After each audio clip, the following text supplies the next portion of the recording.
right. Welcome back. It is the Vegas Take. Sharp and Shapiro. So glad you could join us. By the way, tomorrow on the show, quick reminder, Michael Avenatti will be joining us. The latest on Donald Trump and the Ukraine situation. Mr. Avenatti will be joining us tomorrow to talk about that and many other issues. And also, as I mentioned before, the guys from Our Lady Peace will be joining us in studio as well. So fun show lined up for you tomorrow. I also, I love giving tickets away.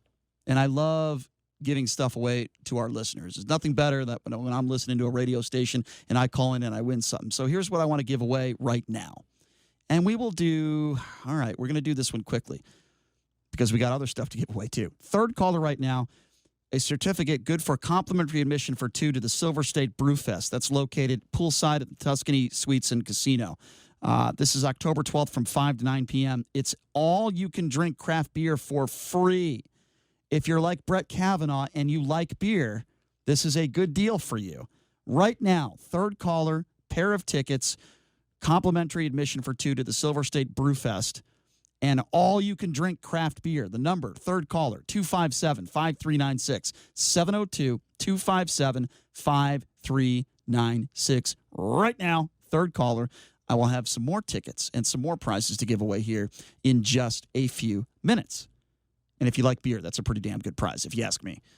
So we're talking a little Major League Baseball here, talking about Kershaw, who I think is an absolute choke. JD, why do you disagree with me? Why do you think Kershaw is not a choke? Look at what he's done in postseason. He is one of the worst postseason performers, particularly in elimination games, in the history of Major League Baseball. How is that not a choke? He's had a lot of really, really big games during the regular season. He's been, and we talked about this with Mike already.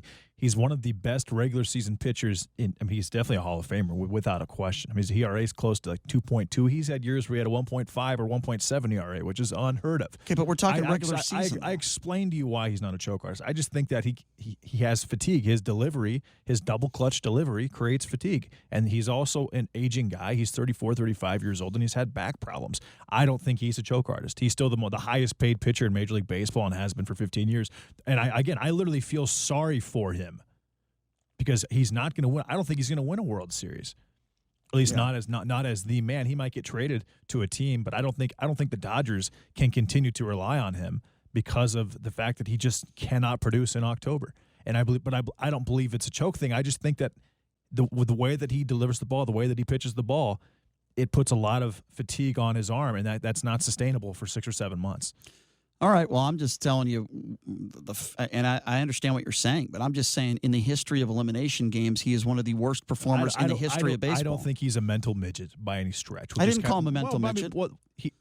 His talent's obviously not the problem. How do you fire off back-to-back solo home runs? And when you look at those pitches, it's not like it was a pitch where you say, well, that's not a bad pitch, just hit it out of the park. When you look at the meatball that he threw, I'm talking about the second pitch, it's right down the heart of a plate. It was a meatball. You can't do that.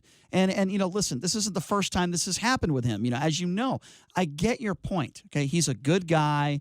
Regular season stats are through the roof, unbelievable.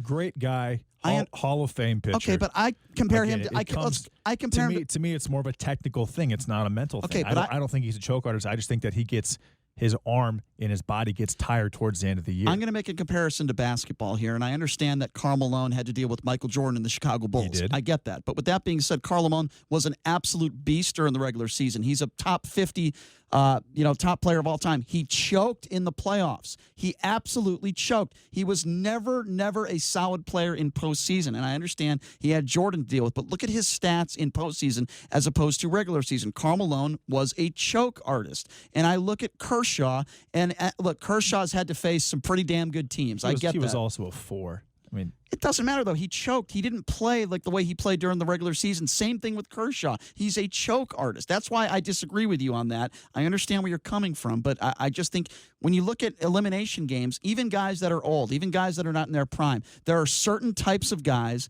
that perform better than regular season when they are in super serious clutch situations in postseason, and Kershaw is the opposite of that. He's just not one of those guys. He's just not one of those guys. I'm just saying. I'm just going by. You want to say he's not one of those guys, that's fine. But calling him a choke artist, I'm not okay with that. You don't think he choked last night? 2 meatballs right down the heart of the plate that most professional hitters would probably hit hard, if not out of the park. They'd hit it pretty hard. Those were two awful pitches. Obviously, he's one of the worst pressure pitchers in the postseason. Okay, that's all I'm saying. And one of the reasons why that is, I'm saying, and I'm explaining, I'm basically being I know what you're saying. An apologist here for Clayton Kershaw. I understand. Is because his windup, his double clutch delivery puts a lot of pressure on his body, and it fatigues him long term. Then why does Roberts put him in there? Well, that's the question. That's the real question. Why did Roberts keep Joe Kelly in? Well, that was one of the worst decisions since I think. I mean, Joe Kelly had he was an awful postseason pitcher until last year. He did okay with the Red Sox last year, but they were going to win no matter what. It's one of the worst decisions. They were totally dominant. It's one of the worst decisions in postseason baseball since I saw Grady Little put Pedro Martinez back in the game when they were in the World Series. To me, that was one of the worst. That's why I think that Dave Roberts is going to be gone after this year. He deserves it. I don't think he'll be back. He's a great guy. And I think that they're going to try to get rid of Kershaw as well. You think Kershaw's done? They're burning his jerseys outside of Dodger Stadium. They're burning his jerseys. How many times has this happened? A lot. That's my point. 5? Yes. That's my point. A lot. So I think Kershaw's probably gone. I think Roberts is probably gone. But I don't believe that Kershaw is a choke artist. Well, we will continue to monitor this. I just think that his pitching style is not sustainable for 7-8 months, which is what you need, which is required to win a World Series. No, you're right. I get your point. All right, we have some more tickets to give away.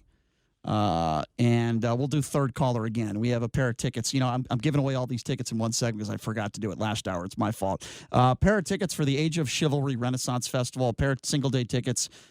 This is at Sunset Park, Sunday, October 13th. Doors open at 10 a.m. This is a really cool event. Third caller right now, 257-5396. Again, that number, 702-257-5396. That is the number to call if you want to win this pair of tickets to the Age of Chivalry Renaissance Festival. Again, that number to call. Third caller right now, 257-5396. Also, if you are interested in catching the Our Lady Peace private acoustic performance tomorrow, also give us a buzz at 257-5396, and we will hook you up with a pair of tickets for that as well. 257-5396 is the number to call. Just let our producer, Johnny, know, and we will hook you up, man. That's what we do. You see, that's what we do. We hook our listeners up. And again, a reminder on the show tomorrow, Michael Avenatti is going to be joining us for a little bit. The guys from Our Lady Peace will be in studio. We'll all be in a good mood. You know why? Because it's Friday. It's Friday, that's right. No road rage for JD. He's doing better now, if you were wondering about him. I'm doing fine as well. All right, so anyway, this has been a fun show. I want to thank our guest, Dick Vitale, Dickie V, for taking the time to join us. That was really a lot of fun. Of course, Mr. X, the Hollywood conservative. We always appreciate it when he joins us. That was a lot of fun, man. If you missed any of our stuff, check us out on Twitter at The Vegas Take. Also, our YouTube page, The Vegas Take as well. And we will catch you same time, same place. We're going to take a 21-hour break, and we will see you tomorrow, folks. Have a great afternoon.